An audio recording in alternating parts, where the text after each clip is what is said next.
আমাৰ তামোলপুৰ জিলাৰ প্ৰথম তামোলপুৰ ব্লকৰ ছলিড ৱেষ্ট মেনেজমেণ্টৰ আজি শুভ আৰম্ভণি হ'ল। এই শুভ আৰম্ভণি আমাৰ সেউজা ফাউণ্ডেশ্যনে কৰালে। সেউজা ফাউণ্ডেশ্যনক আমি ধন্যবাদ জনাইছোঁ। আমাৰ যিবিলাক ইনফ্ৰাষ্ট্ৰাকচাৰ আমি কৰিছিলোঁ SDMৰ মিনি MCF আৰু চেণ্ট্ৰেল MCF, এইটো আমি দুটা ডিপাৰ্টমেণ্টে কৰিছিলোঁ, PHC আৰু PNRD। দুটা অলৰেডি ইনফ্ৰাষ্ট্ৰাকচাৰবিলাক হৈ গৈছে। এতিয়া আমাৰ গাঁৱৰ যিখিনি ছলিড যিখিনি আমাৰ ৱেষ্টেজ মেটেৰিয়েল বা আমাৰ কমাৰ্চিয়েল বা আমাৰ ইণ্ডাষ্ট্ৰিয়েল, এইবিলাক এতিয়া আমাৰ মেনেজমেণ্ট হ'ব। আৰু গোটেই আমি ৰাইজক সহযোগ বিচাৰিছোঁ।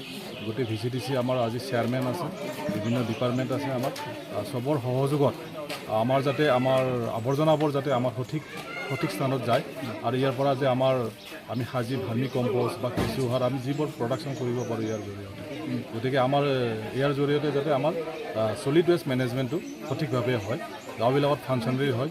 আমাৰ এটা ৰুল কৰি দিছে যে 2026 ছুপ্ৰিম কোৰ্টে এটা ৰুল কৰিছিলে যে আমি এই ছলিড ৱেষ্ট মেনেজমেণ্ট আমি ফাংচনে আমি কৰিবই লাগে, গাঁৱে হওক, বজাৰে হওক বা আমাৰ চহৰে হওক। এই ক্ষেত্ৰত আমি ইয়াৰ পাৰিপাৰ্শ্বিকতা আমাক বজাই ৰাখিব।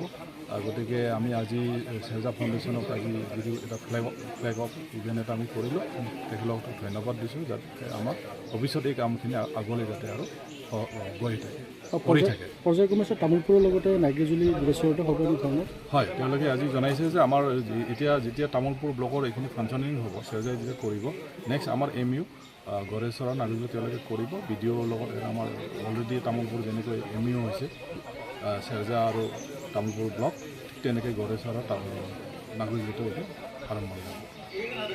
স্বচ্ছ ভাৰত মিছন SBMG আণ্ডাৰত মানে প্ৰত্যেকটা ব্লকত মানে জাবৰ পেলোৱাৰ কাৰণে, আৱৰ্জনা পেলোৱাৰ কাৰণে এছেট বনাই দিছে।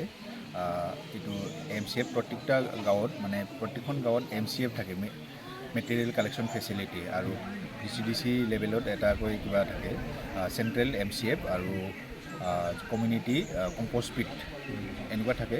তো এইটো বহুত দিন ধৰি মানে ফাংচনেল হোৱা নাছিলে। এতিয়া আমি তামোলপুৰ সেউজা ফাউণ্ডেশ্যন, PHCD আৰু তামোলপুৰ ব্লক ইয়াৰ লগত MOU কৰি আমি যোনটো নেকি ছলিড ৱেষ্ট মেনেজমেণ্ট কৰাৰ কাৰণে আমি আগবাঢ়িছোঁ।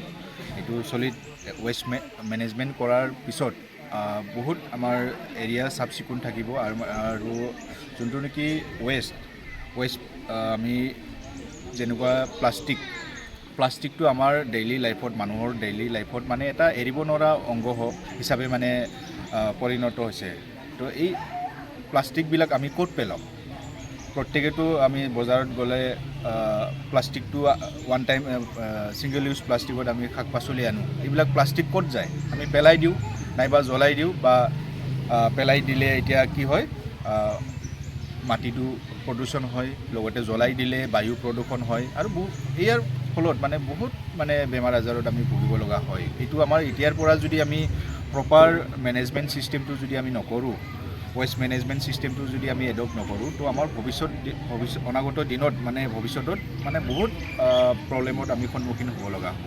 তো এতিয়া আমি তামোলপুৰ সেউজা ফাউণ্ডেশ্যনে তামোলপুৰ ডেভেলপমেণ্ট ব্লক আৰু PHCD তামোলপুৰ চাব ডিভিজন আৰু PHC বাক্সা ডিভিজনৰ সহযোগত আমি তামোলপুৰ ডিষ্ট্ৰিক্টৰ মানে 3খন ব্লক আছে, 3খন ব্লকতে আমি ছলিড ৱেষ্ট মেনেজমেণ্ট এইবিলাক মেনেজমেণ্ট কৰাৰ কাৰণে আগবাঢ়িছোঁ। আৰু ইয়াৰ কাৰণে সমূহ ৰাইজৰে মানে সহায় সহযোগিতা লাগিব। এই আৱৰ্জনাসমূহ নিষ্কাশনৰ কাৰণে কিবা ব্যৱস্থা গ্ৰহণ কৰা হৈছে? হয়, আমি আৱৰ্জনা যেনেকৈ প্লাষ্টিক ৱেষ্টটো প্ৰথমে দূৰ টু দূৰ গৈ ইলেক্ট্ৰিকেল ভেহিকেলৰ দ্বাৰা গৈ দূৰ টু দূৰ কালেক্ট কৰা হ'ব। তাৰপিছত ভিলেজ লেভেলত এটাকৈ মানে MCF মেটেৰিয়েল কালেকশ্যন ফেচিলিটি বনাই থোৱা আছে, ইয়াত জমা কৰা হ'ব। তাৰপিছত চেণ্ট্ৰেল MCFত নিয়া হ'ব, VCDC লেভেলত এটাকৈ আছে। তাত যোনটো নেকি গাঁৱৰ পৰা দুটা প্ৰকাৰৰ মানে আৱৰ্জনা থাকিব, বায়'ডিগ্ৰেডেবল আৰু নন বায়'ডিগ্ৰেডেবল। বায়'ডিগ্ৰেডেবল মিনছ যোনটো নেকি কিটচেন ৱেষ্ট, যোনটো নেকি ইজিলি ডিকম্প'জ হৈ যায়, যেনে শাক পাচলিৰ বাকলি, আলুৰ বাকলি, এইবিলাক আমি মানে ভাৰ্মি কম্প'ষ্ট বনাব পাৰি। আৰু যোনটো নেকি প্লাষ্টিক ৱেষ্ট, এই প্লাষ্টিক ৱেষ্টবিলাক ব্লক লেভেলত এটাকৈ মানে প্লাষ্টিক ৱেষ্ট মেনেজমেণ্ট ইউনিট এনেকুৱা প্ৰচেছিং ইউনিট এটা বনাই দিয়া আছে। তাত গৈ আমি যোনটো নেকি নন ৰিচাইকেলেবল মানে প্লাষ্টিক এইবিলাক কনষ্ট্ৰাকশ্যনৰ কামত এইটো মানে মেটেৰিয়েল বনাই বিক্ৰী কৰা হ'ব।